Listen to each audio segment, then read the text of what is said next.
They did not ask her to defend humanity. They asked her a small, personal, faintly mocking question and expected a small, personal, forgettable answer. What they got instead took 11 minutes to say and ended the hearing early. The Kessarine Assembly had convened the Stewardship Tribunal on Meridian Station to decide one administrative matter: whether the human species had a codified enough body of technical knowledge to retain unsupervised control of its own outer settlements, or whether that control should transfer, for efficiency and safety, to hegemony trusteeship.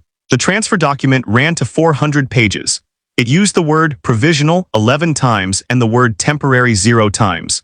Adjudicator Threll Vantic read the opening statement without looking up from his tablet.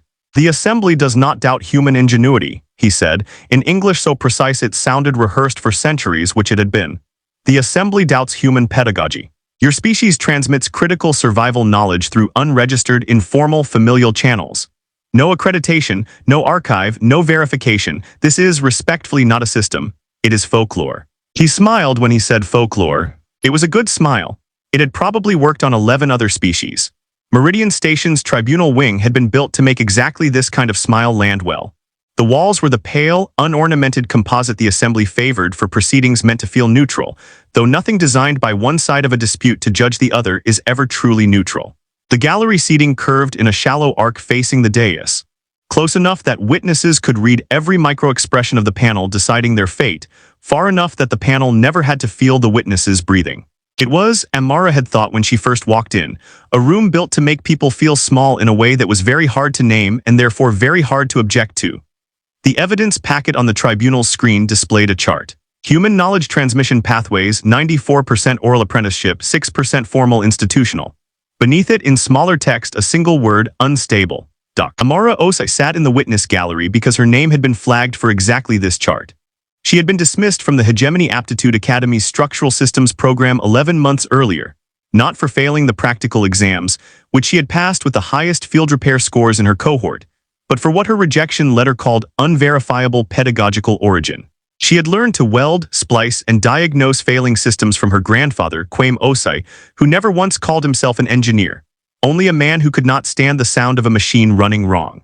He had taught her in a repair yard outside Kumasi, and the academy did not have a form for that. The yard had no classroom. It had a corrugated roof, a bench worn smooth in the middle from 40 years of forearms, and a boy-turned-man who taught the way farmers teach. Hand you the tool, correct your grip after you've already made the mistake. Amara had grown up assuming this was simply what learning was. It took the academy's rejection letter to teach her that other people considered it something else entirely. She had not expected to speak. She had expected to watch her own case get used as an exhibit. Vantic turned to her, still smiling, and asked the question he clearly believed would end the matter. "Dr. Osei, you are, I understand, a product of this informal system. Perhaps you can help the Assembly understand it. What precisely did your grandfather teach you?" The room settled into the particular silence rooms use when they expect someone to be embarrassed. It was not a hostile silence. It was worse than that. The polite, waiting silence of an audience that has already decided how the next 30 seconds will go and is only being patient enough to let the formality play out. Amara did not stand because she was angry. She stood because she was interested, and because 11 months of being told her knowledge did not count had made her precise about what it actually was. "You want a list," she said. "I can give you a list." She did not ask if that was acceptable. She simply began, and the room, unused to being answered rather than performed for, let her. Amara Osei taught me to read a bearing failure by sound before it shows on a gauge, because gauges lag and ears do not. 2 engineers on the corroborating panel. Dr. Ilangavan, structural, formerly of the Hegemony's own Emergency Habitat Division. On loan to the tribunal for exactly this kind of testimony, and Dr. Anand Materials, whose whole career had been built on distrusting anything a censor told him without also checking it by hand, leaned forward at the same moment. That was itself a kind of testimony. He taught me to splice a hydraulic line in the field with nothing rated for the pressure it was under, because a line that's patched wrong and holding is worth more than one that's theoretically correct and empty.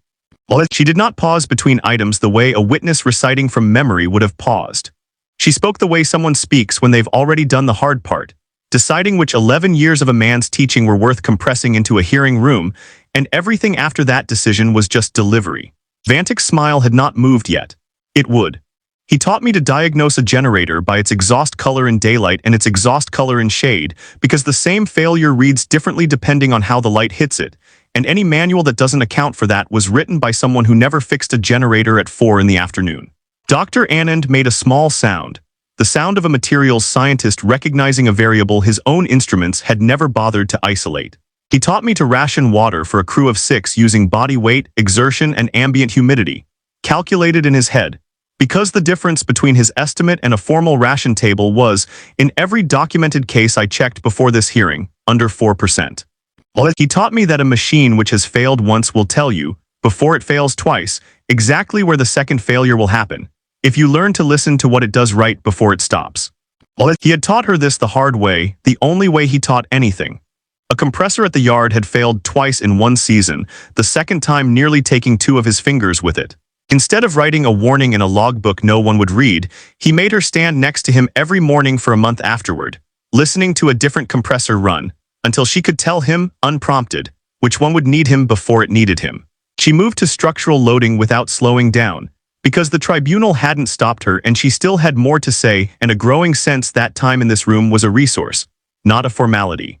She described a roof that had held 6 years past its rated life, because her grandfather had reinforced it not where the manual said to, but where the wood itself, struck with the flat of a hand, sounded wrong. She described identifying contaminated fuel by smell before a single diagnostic strip confirmed it, a skill that had once saved a neighbor's entire harvest. She described the specific, teachable difference between a wire that is merely old and a wire that is about to fail, a distinction her grandfather insisted every child in the yard learn before they were allowed to touch a live panel unsupervised. Each item delivered without embellishment, without a raised voice, without anything that could be mistaken for performance, landed harder than the one before it. The room had started the hearing expecting a list of chores and was now, 8 items in, quietly recalculating what it had actually been handed. Each item had a number, a tolerance, a documented outcome, because she had spent 11 months turning her grandfather's teaching into exactly the kind of evidence a tribunal could not dismiss as sentiment. She was not telling a story about a man she loved. She was reading a technical audit and it happened to be about a man she loved. Vantik's tablet, forgotten in his hand, had stopped scrolling. He was reading it less and listening more, not a posture the Assembly's protocol had trained him for. He taught me structural triage for a habitat with partial collapse and no engineer present, because in the yard there was rarely an engineer present, and the choice was never between the correct fix and the field fix.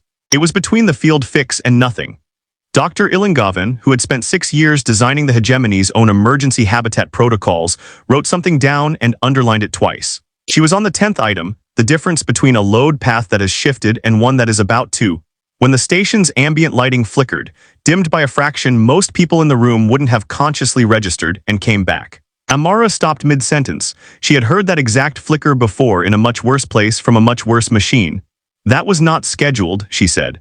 Vantik's aide checked a console and confirmed, in the flat tone of someone delivering bad news, he doesn't yet understand the shape of that Meridian Station's primary coupling regulator. The one governing pressure between the tribunal wing and the habitat ring had just registered a fault. 14 minutes to critical decoupling. Standard hegemony protocol required a full diagnostic cycle before any manual override. The full diagnostic cycle took 19. The room, which had spent the last 11 minutes listening to a story, understood in the space of one breath that it had just become the emergency. Amara was already moving. 19 minutes did not exist. 14 did. She did not ask permission. She reached the access panel before the station's own maintenance crew reached the corridor, moving through the tribunal wing's ceremonial doors the way someone moves when a room's dignity has stopped being a variable worth tracking. Vantik called after her that unauthorized intervention in hegemony infrastructure was a violation of tribunal protocol. She didn't answer him. The coupling regulator had a manual bypass port the diagnostic first protocol was never designed to use, and she had spent 11 years learning exactly this kind of port on exactly this kind of machine.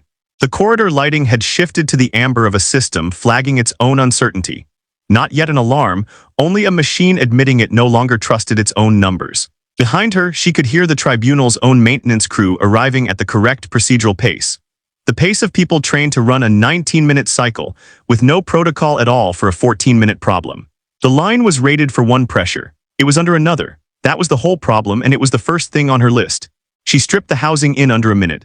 The fault wasn't in the regulator itself but in the feed line behind it, a stress fracture too small for the diagnostic suite to flag without a full cycle, exactly the kind of failure her grandfather used to find by listening. So she listened. The line hissed on the left side, low, almost nothing. She traced it with 2 fingers and found the fracture 8 centimeters from where the sensor array assumed all fractures occurred, because the array had been calibrated on hegemony alloy, and this line, an older human retrofit welded into the station a decade earlier, was not. She had no rated patch kit. She had a strip of conduit tape, a length of composite sheeting from her own document folder, and 4 minutes. She spliced it wrong by hegemony standard. She spliced it holding by hers. The regulator stabilized 11 minutes into the 14-minute window. The station's automated system logged the fix as unauthorized and non-compliant. It also logged the pressure differential returning to safe range, the only number in the room that actually mattered. 3 minutes remained on a clock that had never officially existed, since the diagnostic first protocol didn't recognize a 14-minute deadline as a real quantity, only a 19-minute cycle as the sole correct procedure. Amara sat back against the corridor wall, not because she needed to rest, but because her grandfather had also taught her that the moment right after a fix holds is the moment you let yourself feel how close it was, and not 1 second before. Dr. Anand ran his own sensor over the splice and read the tolerance aloud, unprompted, to no one in particular. 4% under standard. The same margin Amara had cited for her grandfather's water rations 11 minutes earlier before any of this began. Vantik stood in the doorway of the access corridor for a long moment before he spoke. When he did, his voice had lost the rehearsed quality it carried during the opening statement. "The manual bypass," he said. "It was not in the station's documentation." "It's not hegemony infrastructure," Amara said. "It's a human retrofit. Nobody registered it because the man who installed it wasn't required to file a form for it. He just fixed it and moved on to the next thing that needed fixing." Vantik looked at the splice for a while, longer than a routine inspection required. The way a person looks at something they're trying to fit into a framework not built to hold it. He didn't touch it. He simply stood there, recalibrating, in the particular silence of someone whose confidence has just met a counterexample it cannot easily dismiss. He left the corridor without another word to anyone. It took him 4 hours to decide what he actually wanted to say, an unusually long time to stay quiet. By the standards of a species that had spent 3,000 years perfecting formal diplomatic language. When his transmission finally arrived, sent privately rather than on the official Tribunal channel, it opened with 11 seconds of silence before he spoke, which Amara only knew because she counted it twice. "I called your grandfather's teaching folklore," he said. "That was an audacious assumption for someone who has never had to fix anything without a manual. I was wrong about what your system produces. I assumed unregistered meant unverified. I did not account for the possibility that it was simply verified differently, against harder evidence than mine has ever required." The official ruling arrived the next morning and reversed the trusteeship transfer. It cited, among other findings, a demonstrated capacity for non-institutional technical resilience, exceeding baseline assembly projections, by a margin the tribunal declines to characterize as anomalous. Buried in an appendix, the Hegemony Registrar's Office requested formal licensing rights to catalog what it now called distributed apprenticeship knowledge systems, beginning with the Osei repair yard outside Kumasi. Amara read the appendix slowly, and the second pass was slower than the first. She recognized the shape of the request before she'd even finished it. It was the Academy's rejection letter again, in a nicer font, asking the same underlying question, not whether the knowledge worked, but whether it could be made to fit somewhere official. Cataloged, filed, made safe to reference without anyone having to sit in a yard and actually learn it. She did not refuse it, she rewrote it. Her counteroffer ran 3 pages and made one condition non-negotiable. No archive, no license, no cataloging of any human oral tradition without the people who held it teaching it directly, in person, to whoever wanted to learn. Not a database, not a transcript. A continuation of her grandfather's own method. Extended to hegemony engineers willing to sit in a yard and listen to a bearing fail before it showed on a gauge. In exchange, she wanted access to the hegemony's own materials archive, the one the Academy had denied her a year earlier for lacking accredited standing. She didn't ask out of spite. A splice that had held for 11 minutes on instinct and 40 years of inherited pattern recognition was still, by her own standard, a field fix, and she wanted the 11 months the Academy had cost her back in the only currency that mattered to her. Better tools for the next fracture nobody would see coming. By the time the registrar's office agreed, Amara was already back in the corridor outside the tribunal wing, walking the coupling line she'd spliced, checking it the way her grandfather used to check a fix the morning after, not because he distrusted his own hands, but because a good repair deserved to be confirmed twice before anyone called it finished.